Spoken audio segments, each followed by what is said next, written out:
This is the Athletes as Educators podcast. I'm your host, Angie Lewis. On this podcast, I interview current and former elite athletes who are doing extraordinary things outside of sports. You can listen to a new podcast every Monday, Wednesday, and Friday. Be sure to leave a review. Now it's game time. On our show today, we have Monique Epps. She has an extensive background in business with an MBA from Harvard, worked with the NBA D-League, and now helps school districts in the greater Los Angeles area. Monique, welcome to the show. Thank you so much, Angie. It is my pleasure to be here. Monique, will you tell our listeners a little bit more about your background and what you're doing now? Sure. Well, I think you've pretty much captured it. Just a point of clarification, I'm no longer with the Los Angeles School District. Okay. I actually left the school district in August and have since started a new project. I'm working on launching a couple of entities at the same time. Concept Kitchen, which is a nonprofit business incubator where we will help lower the barriers to enter the food market for low-income and minority food entrepreneurs. We'll kind of teach them what it is they need to know to achieve success in the industry and then set them up in their very own state-of-the-art commercial space in which to prepare and retail their products. And at the same time as launching that nonprofit incubator, I'm also launching a for-profit real estate investment company that will purchase, build out, and outfit all of the commercial space for the nonprofit. So doing something completely different than what I've done before. Wow, that has to be busy, launching two entities at one time. Busy, crazy, kind of synonymous. True. So how did this become a passion? Why the food incubator and why the nonprofit at this time? You know what? I wish I could say that this was a passion of mine. It's not necessarily my passion. I absolutely feel like I've been appointed to do this. So I am very much a spirit being. And I tell people this story often because I get asked often. They're like, okay, you've been in public education for 12 years and now you're going to food? Like, what's going on? And last October, I was in the bathroom getting dressed for work, and the name Concept Kitchen just came to me. And I'm like, Concept Kitchen, what is that all about? I'm like, okay, yeah, I got thanks. Concept Kitchen. Awesome. Love it. And then a couple of days later, I was at an event for a woman who was launching a cupcake business, and the wheels started to turn in my head as I was listening to her story about what Concept Kitchen is. And so that's kind of how those are the initial seeds that were planted for Concept Kitchen. But over the last year and 2 months, like the vision has expanded far greater than what I ever could have imagined. And I am now just trying to make it happen. Way outside of my comfort zone. I do not have a background in food. I do not have a background in real estate. So I am very much, as I said, outside of my comfort zone. And a lot of times feel like I'm back in school because I'm constantly learning. Like everything is brand new to me all over again. That's pretty amazing when God gives you a mission and you have to do it and you are obedient, but you feel like you don't know how to do it, but you know you have to do it. Yeah. And so so all I can say right now is like, I feel like God is like pushing me to a different place. And it's one of trust because I think we all can say, oh yeah, I trust God. I sure do. But it's a different thing to trust him when he is all you have.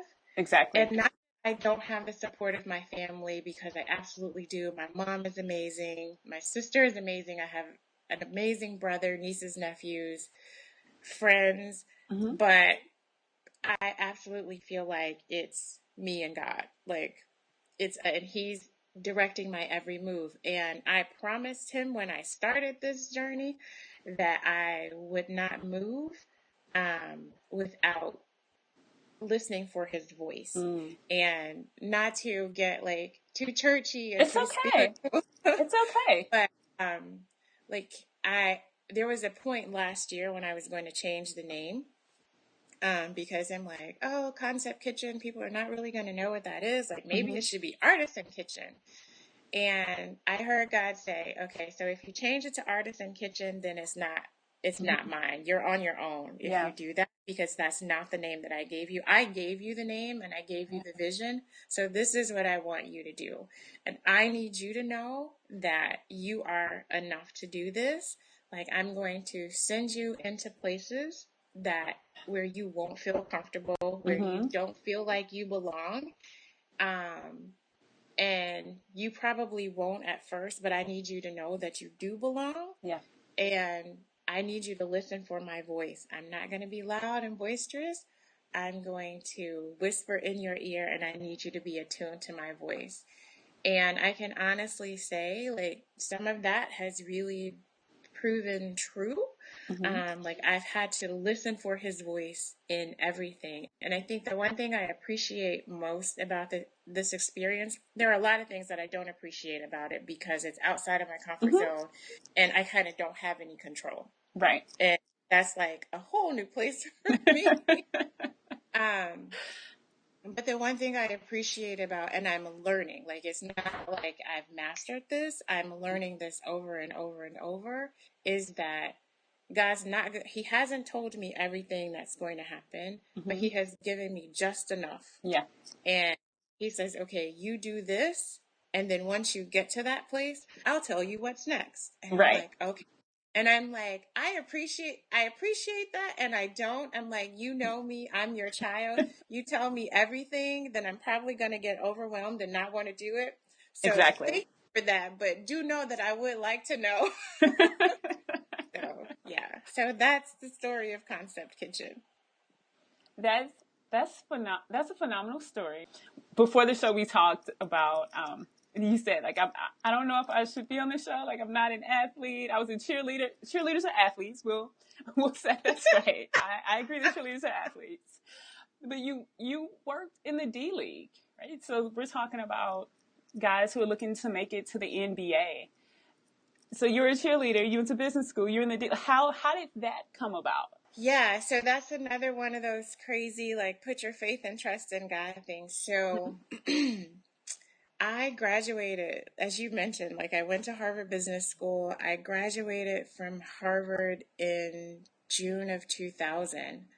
And that was at a time when most people who left business school were going into investment banking, they were going into management consulting, or they were riding the dot-com boom. Like that was at the height of everybody was starting a dot-com and they were making gazillions of dollars.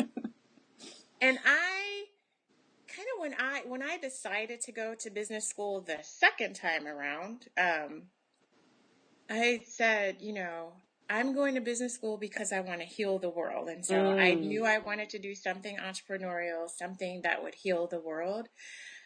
But while there, I'm like, but everybody's doing investment banking. Everybody's doing management consulting. Maybe I should try that too. I feel like weird not going on these interviews. And so I went on an interview for Goldman Sachs, actually, to be a private banker. And got pretty far along in the interview process and pulled out. I'm like, this is so not me. I do not want to do this. And so I actually, in June of 2000, walked away from Harvard Business School without a job. Wow. And went back to my hometown of East St. Louis and hung out with my parents for the summer. And not just hang out, because while hanging out and enjoying my parents, I was also doing my job search. And I said, well, before I go heal the world, I want to do something that I want to do. And I wrote down all the things that I loved: music, fashion, sports. Okay. decided to start with the sports industry because it was in the middle of the NBA playoffs, or kind of toward the end, but the playoffs are going on. And Right. so I read a transcript about the NBA starting the D League, and I was like, hey, I want to do that. Okay. And so I wrote this random letter, like they don't get 1,000 cover letters and resumes. I wrote this random cover letter, sent my resume to the then Deputy Commissioner Russ Granick, and said, hey, I'm Monique. Like, I want to be a part of this. Choose me.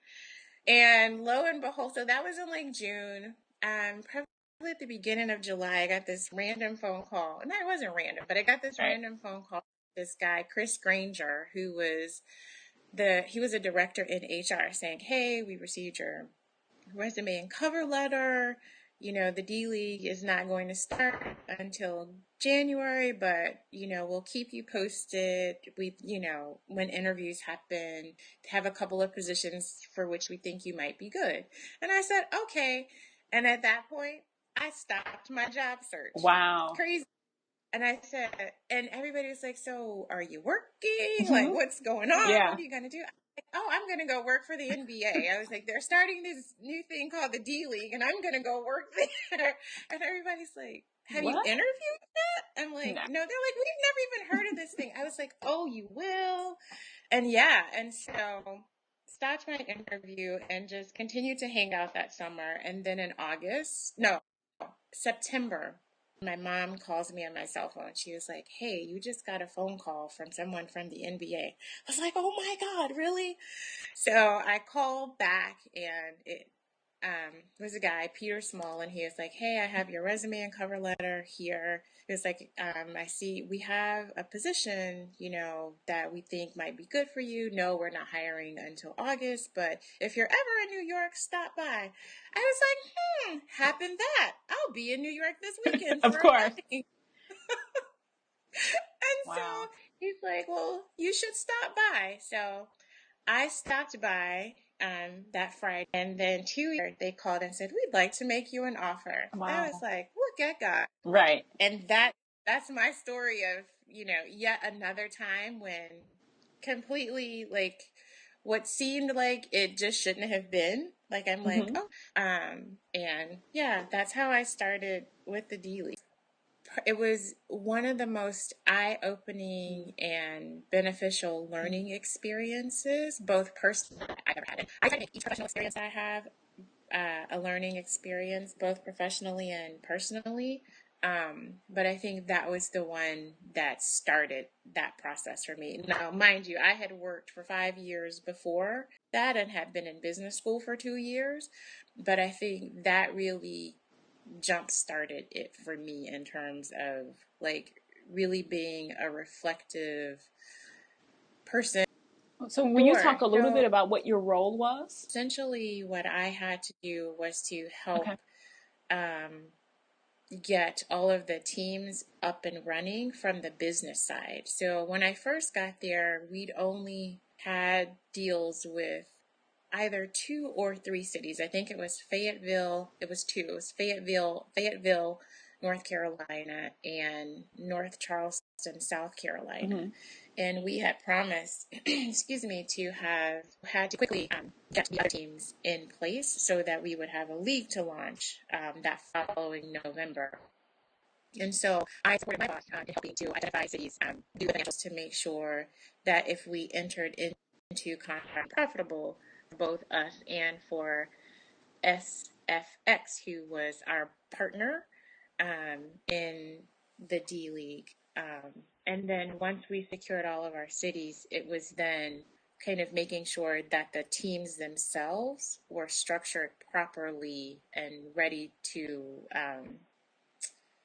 launch on the business side. So looking at ticket sales, making sure they had office space, outfitting the office space, reviewing contracts, identifying who the business managers for those teams would be.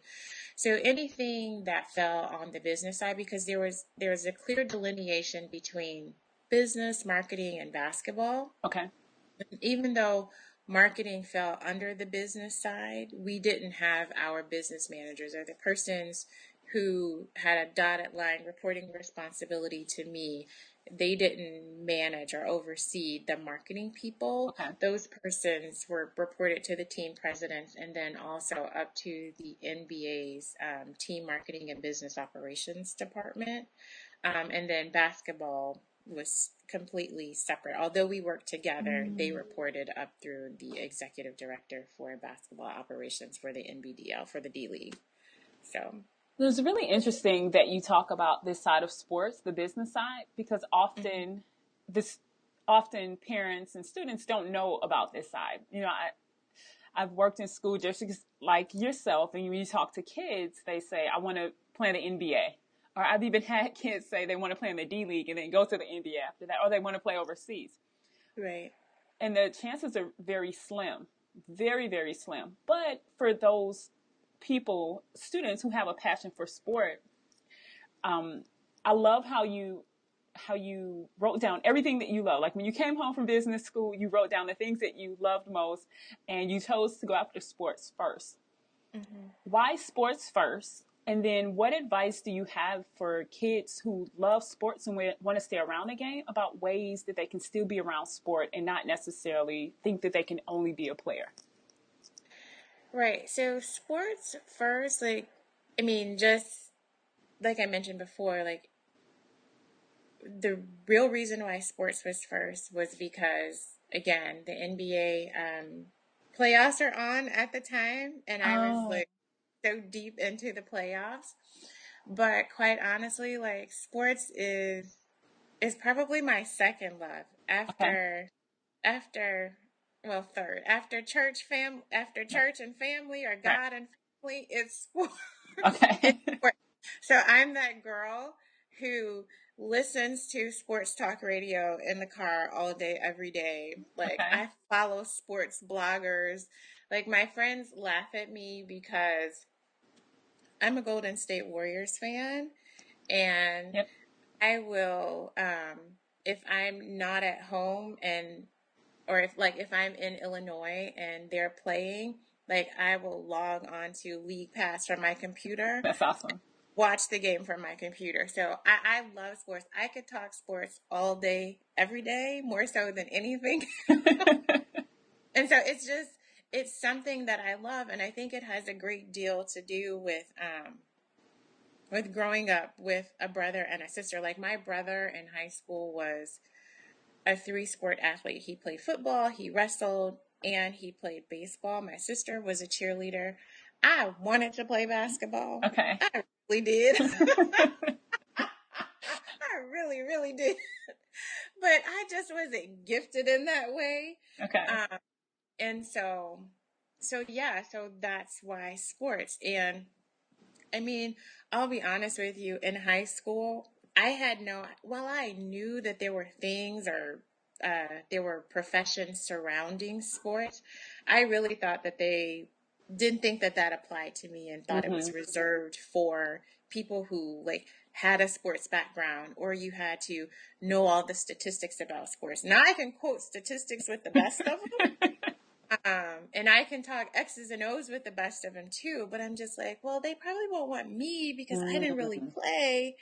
And when I went after the NBA job, I mean, I kind of had pushed that to the side. I was just like, I'm going to go for it. Like, this is what I want. This is an opportunity. I see an open door. I'm going to bust through that door until somebody tells me no. I'm going to bust through that Awesome. door. And that's what I did. And so, um, I guess the one thing I would say, and this is something that I have started to do more and more of, like if I could give advice to kids who either are athletes right now, or who are not athletes but Mm-hmm. still love the game or love sports and want to be around it. Um, One is to like connect with people, like do your research. Like nothing beats you doing your research and being educated Yep. about the opportunities that are out there. And I think it's a lot easier now than it was 20 years ago, 25 years ago when I was in high school. When I was in high school, because we have the internet and you have Right. a wealth of information right at your fingertips. I didn't have the internet. So it was really like, do you know someone? Do you know someone who knows someone? And I just didn't. And so, like, get educated about the options that are out there. Mm-hmm. But then, too, and this is the thing that I try to do more and more of now, um, is to find someone who is doing what it is I want to do and then connect with them. Um, and I think I'm always surprised. Like, I always feel like people are going to be closed off because I'm like, oh, everyone's not like me. When someone calls and wants to talk to me, like, I'm like, sure. I'm like, you might get a crazy conversation at the end. Hopefully, hopefully you can get something out of it. But I really try to be open with people in that regard. And I'm always surprised when I reach out to people and they too are open because I'm like, Right. well, not everybody like me, but I'll try this, Mm-hmm. but it has worked. And so I've tried to use that as one of the tools in my toolbox now Okay. to say, you know, that person does something or knows something or is doing something that I want to do or want to be better Mm-hmm. at. So I'm going to try to emulate that person, but I'm also going to try to get up close and personal with that person Mm-hmm. because sometimes what you see from afar is not what really Yeah, is. And definitely. I always love learning people's story Mm-hmm. because their story, like within their stories, it's like where you learn so much. Exactly. Sometimes you see yourself, sometimes you don't see yourself, but you learn so much about people within their stories. So, Definitely. Stories have a way, it's how we connect as humans. It's how we yeah. connect. It sounds like a consistent theme through your story is that you try, even when you don't know what's going to happen, is you have this you have this relentless pursuit of going after what it is you're called to do or what it is you want and know that is good and that you're going to learn. It sounds like you're a constant learner. Can you talk a little bit about your transition from sport? Like, I didn't realize that you were such a big fan. I'm a Golden State fan as well. They're amazing to watch and to Yes. see play. And they've literally transformed basketball. Yes. And so I think that when you're such a big sports fan and you're so connected to sport, you want to be around it. Will you talk a little bit about your transition from sport and why you knew it was time to make that move? Right. So when the D League started, we started in November of 2011, which was right after September 11th, of course. Mm, So our whole business model was actually flipped on its head. okay. So, um, we went into the South. We were all of the teams were owned by the NBA. Mm, We wanted to go into the southeast part of the country because at that time there were only two, three teams in the southeast. There was Miami, well, no, four: Miami, Orlando, Charlotte? Charlotte, and Atlanta. I don't even think Memphis had yet moved. I No. think Memphis moved right after that, or Vancouver moved to Memphis right after that. So we were trying to do grassroots basketball, like, kind of stir the pot there.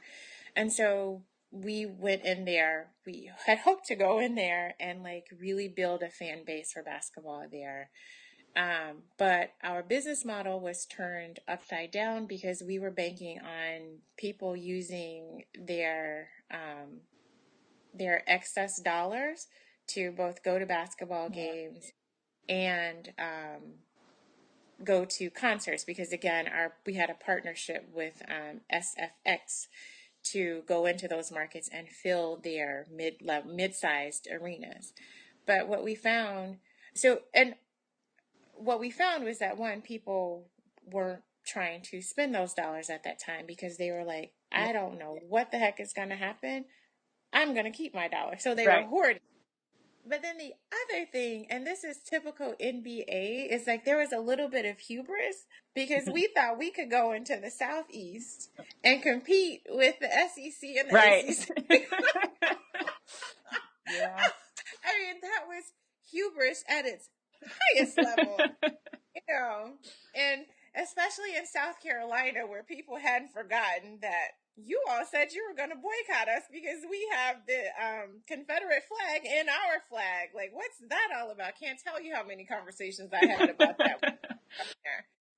Um, so our model wasn't as profitable, and we were really struggling trying to figure out how to make it profitable. So we received a directive from New York because we had since moved our office from New York down to South Carolina, Greenville, South Carolina. And so we received a directive from New York saying, you guys need to fix this. You need to come up with something. So a group of us got together to try to figure out what that something was. And it essentially meant, for some of us, writing ourselves out of a job. We said that for probably the two highest level positions the two highest level positions they needed there, was the league president, an attorney, and then they could have a mid-level basketball person, and then everyone else could be junior, because they could connect with those operations in New York and be supported by them in New York. And so that's what we did. So a couple of us wrote ourselves out of a job in order to make sure that the league was profitable and that it would survive past just a couple year period. And of course, they've made even more changes to the league, some things that when we first started out, we said, oh, we would never do that. Right. But we are doing those things now, or they are doing those things now, I should say. So it's interesting. That is. And it's really interesting to write yourself out of a job. And yeah, I mean, so for me, like, I'm not beholden to any job. Like, I don't ever want to feel like, and it's not like I'm rich or anything, like, but I don't ever want to feel like I have to be here. Like, I can't, like, leave here, because I think that creates a place where you're miserable. And when I look for jobs, like, I always think about, like, would I do this job for free if they ask me? Yeah. And if I can't definitively answer yes to that question 9 times out of 10, like, I'm not going. I'm not going to do that job. And so, but I also understand that change happens, and I embrace change. I don't look at change as being a bad thing. Sometimes I think change is necessary. It's really not so much about the change as how you manage it and how you handle it. Right. That makes it difficult for people. But I mean, I was very comfortable writing myself out of a job. And quite interestingly, I've written myself out of a job, a couple other times since then. But yeah, like yeah. It sounds like you have a very strong sense of who you are and what matters most to you. Can you tell our listeners how did that happen? How did you become self-assured and confident? There are a lot of young women who are listening. Yeah. So that's interesting that you say self-assured and self-confident, because I actually never see myself as self-assured and self-confident. I really don't. Like, I would probably say I'm the least confident person. But I think for me, it's probably really about, like, I may not be confident in myself, but I am very confident in the God that I serve. Okay. And I think, and I'm just like, I know he's not going to fail me. I know he's going to take care of me. Doesn't mean that I can act do reckless Right. things, live reckless life. Like I have to, do things as well. But I know that, he's going to care for me, he's going to protect me. And so I hold on to that even when I always tell people like God holds on to me, holds on to my hand, even when I'm trying to wring and wiggle my hand out of his hand. Like he holds on he holds on to me. So I take great confidence in that. And whenever I'm making what many consider a bold move and a bold step, like that's what I hold on to. Is that, well, you know, if it doesn't work out, like it's okay Right. because I'm going to be okay. Like regardless of what happens, like I'm going to be okay. And I would also say like you can't always take you can't always take moves without having a plan. Like, and I have Right. been guilty, like quite honestly, of moving without a plan and moving with a plan. Mm-hmm. And what I can say is like sometimes moving with a plan has not worked Mm-hmm. because I've moved with that plan and then got down and I'm like, I need to change this plan. I need to make some adjustments to this Mm-hmm. plan. And sometimes I've moved without a plan and it hasn't worked. But I've also moved with a plan and it's worked very well. And I've moved without a plan and it's worked very well. Um, but I guess I would just add um, that you kind of have to stay reflective. If I could say anything about me, like I am probably one of the most self-aware and reflective persons ever. Like I know my shortcomings Mm-hmm. and I know my strengths. I don't always work on my shortcomings, but I acknowledge them. There isn't too much that can take me by surprise about me because I know who I am. Monique, what's the best advice you've ever received? So the best advice for me is always watching people in action. I try to watch what people do more so than what I say. Not I'm a watcher of The people. actions speak Like louder than words. and especially people who, if they are doing something I want to do or have a characteristic that I desire, like I watch them. Like I Mm-hmm. watch and not watch in some sort of stalker type way or some like crazy Mm-hmm. way, but watch just to like, I, like, wow, I really admire the way that person does this, or I admire the way that person does that. And 9 times out of 10, especially if they're accessible, like go to that person and connect with that person to learn more about that person. I'm one for developing deep friendships Mm-hmm. as opposed to just like knowing a lot of people. Like I'm Right. not really into knowing a lot of people, but I'm really about making deep connections with people. And those people who are, doing things that I want to do or have characteristics that I want to have, like I watch them and just like, oh, okay, like, and then I go talk to him like, that makes more sense now. And again, it's like you learn about them, their stories, and you Mm-hmm. really understand. And I think because sometimes you tend to think if you just watch that people live this charmed life, that oh everything was easy for them. But once you get up close and personal and start to talk to them, you learn like not everything has been easy for them. Like No. there have been some struggles, and here's how they handled their struggles, and so I think that's phenomenal advice because everyone has challenges, regardless of who they are. I mean, I know social media makes it look like everyone lives a really awesome, perfect life. You go on vacations every week, and yeah.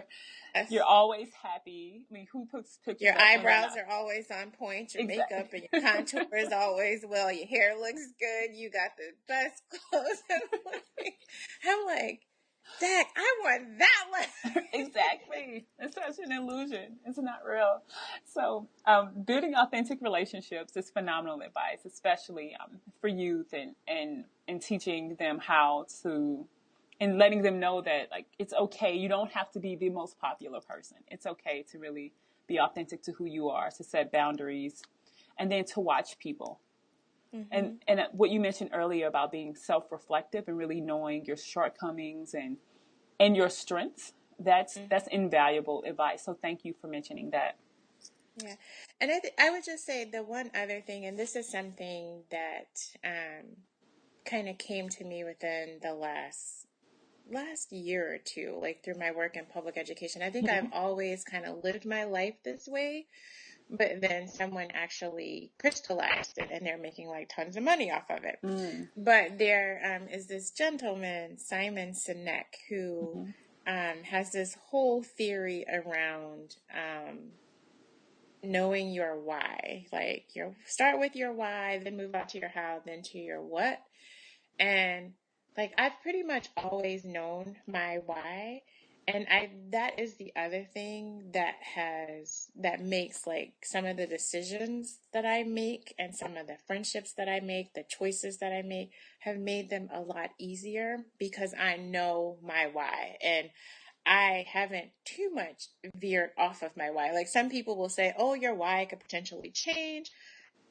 It probably can. For some people, that may be true. But like for me, at the core of me, like is a person who like my desire. I always say my desire is to help people. I always say that if I lived back in the 60s, in the 50s and 60s, like I would have been on the front line, Mm-hmm. like yeah, I would have, I would have been right on the front line as a civil rights leader. And I think, like, even though some people may not see this, like my work with the D League, I actually felt like Mama Bear Yeah. to those guys, like helping them make choices about, their benefits. Like, it's like, let's talk about how you're going to set up your benefits. Like, Yep. let's make sure you're all taken care of. Like my phone rang so much, like around payday and, when they were coming into the league, it's like I felt like Mama Bear protecting them. And I also made sure that I found time because I wasn't sure who they had in their lives to have Right. these types of conversations. Like, so I know you're 23 and it's you against the wall right now and the world is your oyster and you know and you think you're going to make it, but let's talk about like 7 years you'll be 30 Yep. and you'll be 7 years will pass before you know it. What does life look for like for you at 30? Are you still chasing your hoop dream? Have you Exactly. decided to do something else?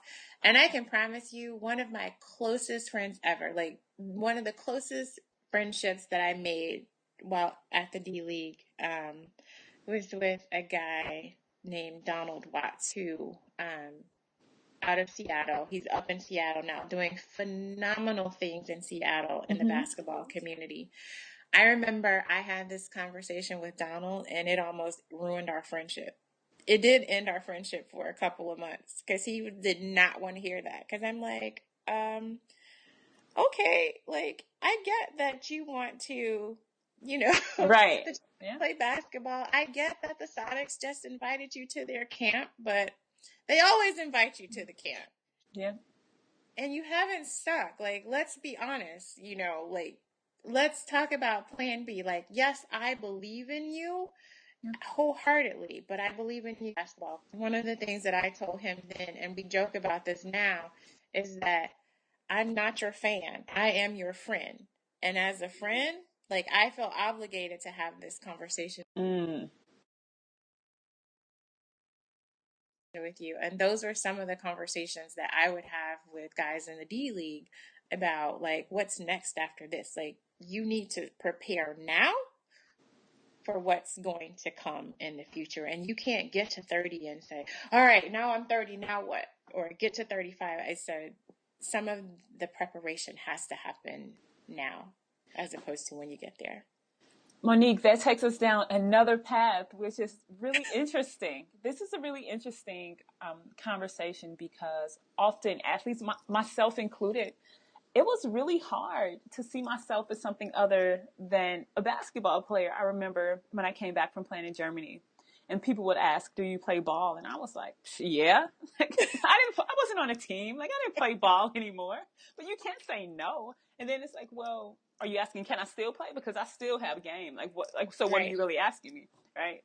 And so it's difficult to transition out. Will you talk about what you saw? I mean, I'm sure you saw hundreds of guys who, and you still, I'm sure, talk to them and know a lot of them. How difficult is it, or was it, for them transitioning from sport to another industry? I think for some of them, it's incredibly difficult because, again, like their identity is wrapped up in being a ball player. Um, they've been a ball player since like 5, and Mm-hmm. that's all they know. And people have been singing their praises, especially if they have played college ball. Like, not just anybody gets to play college Mm-hmm. ball. Like, if you look at the funnel, it's like a funnel, right? It's like you have Yes. a lot of people up there at the top playing like rec league, Corey league, intramural, AAU. But as you move to high school, number gets smaller. As you move to college, the number gets smaller. As you move to professional, it gets even smaller, right? And so, um, but like people have been telling you all your life, like you're good, you're better than some of those dudes who are actually in the league. Some of those girls who are in the league, they ain't got nothing on you. Like there are a lot of legends on the playground Mm-hmm. who hands down, I know can play better than some people in different leagues. Right. And it's like, but for whatever reason, like they're not there. Yeah. And so yeah, so I do think the transitions are difficult. I mean, I think most transitions are difficult. We just don't prepare for them. Like we Mm. think we're gonna be this thing like all of our lives. And or we think we're gonna be this. We wrap ourselves up in like that's our identity, like that Mm-hmm. is who we are, and we don't see ourselves as anything other than that, like not realizing that we are incredibly unique, diverse, gifted, amazing human beings who have so much to offer on so many different fronts. um, and we limit ourselves. Like I am all about like I think I posted something, and I am not a big social media person, but I posted something on social media last week. I think it was Instagram. Like I'm trying to live with a fearless mind Mm-hmm. and a limitless life. Like I'm Yeah. trying to take off all the limits. Like I'm not limiting myself to like, oh, that, like, yes, I can do Let's that. do it. Mm-hmm. And I think it, and yeah, I'm just trying to do that. And I think I heard Shonda Rhimes. She was on Sunday. Mm-hmm. She Super was on, Soul Sunday. yes, and I don't even watch it Yeah. because I'm supposed to be at church at 7 a.m. and I'm trying to like catch Shonda Rhimes like late to church. And she said that she spent this whole year like saying yes to everything. And that was the day after I posted that I was trying Mm-hmm. to like take off all the limits. I was having to, and to live this fearless life because like I mean just want to be Mm-hmm. completely transparent. Like I sometimes like operate from a place of fear. We all Uh, do. Oh, yeah. like so some of my Mm-hmm. drive is because I'm afraid to fail. Mm-hmm. Some of my drive is because for so long people are like, oh, Monique, you're so smart, you're so this, you're so that. I'm like, well, I can't disappoint them. Like I have to be amazing. Like I have to be great. And crazy making. And it's not very anxiety producing, not a great place from which to live your Right. life. Yeah. And so, like, she said, like, she was going to say yes. I was like, so God, are you telling me that I need to say yes for a whole year? I don't know if that's what he said or not, but I was like, maybe I'll try it for like a month, Right. see where I, Test that yes but, out a little bit. right. But I feel like we have to get ready for those transitions. And getting ready that like doesn't mean because sometimes we think that we have to do it by ourselves. Yes. Right? Now, I'm not saying you have to let everybody into your business because you probably can't tell right now as much as I'm running my mouth, Yeah. but I'm probably one of the most closed-lipped, tight individuals. Like my circle is small, like Mm-hmm. it's super small, and it's a privilege and an honor. And and it's not because of me, but or who I am. Like I'm so great, but it's like a privilege and an Mm-hmm. honor to be in my circle. And it says nothing about me, but it says something about that person Yep. that I see something in you that I want to allow you a front row seat in my life. Mm-hmm. And a front row seat in my life means the good, the bad, and the ugly. And it's not even split one third, one third, one third. It's probably 90% ugly, 5% good, and 5% bad, you know? And so I feel like we have we have to like lean on people like who we trust, like who are our closest allies, who can help us through those transitions. I mean, it's hard. And like while I haven't had a transition as an athlete, like moving from being an athlete to, being not an athlete, like I think the biggest transition that I'm dealing with right now is the transition, and this is like completely in my business, so you might want to cut this part out. Okay. Uh, but it's like moving from being a woman who can have a child Mm-hmm. into being a woman who probably won't have a child. Like Mm-hmm. all my life, I saw myself like as a mom, as a pretty incredible and phenomenal mom, Mm-hmm. because that's what I wanted to be. Mm-hmm. But as God would have it so far, like He hasn't seen that. That has been the most difficult thing for me. Mm-hmm. Like more than anything else I've ever had to deal in my life, with the exception of the death of my dad, like has been the hardest thing for me to wrap my head around, because I'm just like, God, are you kidding me? Mm-hmm. Like, really? Like, wait a minute. Yeah. Like, I'm a child. Like, I thought we had something going on, you know? But I mean, and it's a daily struggle. Like some days I'm able to talk about it and deal with it, not think about it and move on past it. Other days it knocks me down Mm-hmm. and feels like it's going to take me out. And I imagine that athletes like have those days where, especially in that period right after it happens, Right. like, what do you mean? Like, my name is no longer in lights, or I can now go places and people don't recognize who I am. Like, what the heck is that all about? You know, but I think key to that is one, preparing for that time, and B, getting the support that you need to go through that time, because I definitely don't think you should go through that time alone. Thank you for sharing, and I'll cut it out if you want me to. It's But absolutely. if you find it useful, yeah. Like, What's useful is that the one is it's a trans like it's having an expectation and a vision, and then feeling like or knowing that whichever is true for a person's situation, that it won't happen or may not happen. And it's hard. I mean, the analogy is right on point. And I would agree, like those moments will knock you out because you're like, what is this life that I thought I was gonna have? And this, like, come on, like we've been through this thing a few times. I pray, right, we work together. We're a team, like you lead the way, right, but I'm definitely on your team. And right. so it's And a then, challenge. and then comparing yourself to Oh others, Lord, like woo.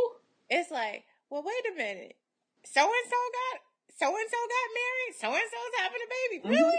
Like, wait a minute, I know I'm yeah, so horrible, like so ugly, like just don't do it. Like I know it's hard not to, It's nature. but Gosh. yeah, we do it, but the Mm-hmm. quicker you can like move out of that space or like avoid that space, like Right.